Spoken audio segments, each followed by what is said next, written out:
La guerre oubliée du Congo. Il y a des tragédies qu'on montre en boucle à la télé, et d'autres qu'on enterre dans le silence. La guerre du Congo, c'est la guerre la plus meurtrière depuis 1945, mais personne n'en parle. Tout commence en 1994. Le Rwanda sort du génocide. Les tueurs fuient vers le Zaïre. Des milliers d'hommes armés se réfugient dans l'est du pays, avec la haine au ventre. Mais le Zaïre est déjà fragile. Mobutu est malade. Le pays est pillé. Le peuple est à bout. Alors, la première guerre éclate en 1996. Des pays voisins s'en mêlent. Un nouveau président prend le pouvoir. Laurent-Désiré Kabila.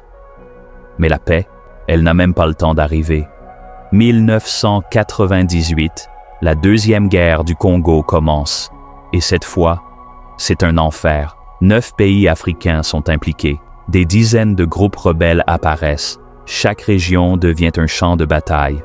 Les morts, entre 5 à 6 millions, pas par balle, par faim, par maladie, par abandon.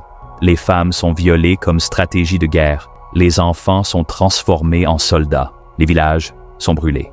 La terre est violée. L'espoir est enterré. Et tout ça, pourquoi? Pour du coltan, pour de l'or, pour des mines de diamants, pour nourrir les téléphones du monde entier avec le sang des Congolais. La guerre s'apaise officiellement en 2003, mais l'est du pays, lui, n'a jamais vraiment guéri. Encore aujourd'hui, des milices ravagent des villages.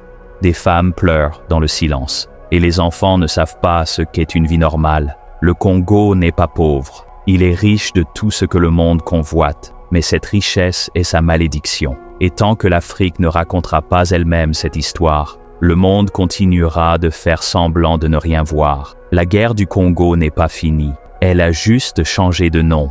Mais elle vit encore dans le regard de ceux qu'on a oubliés.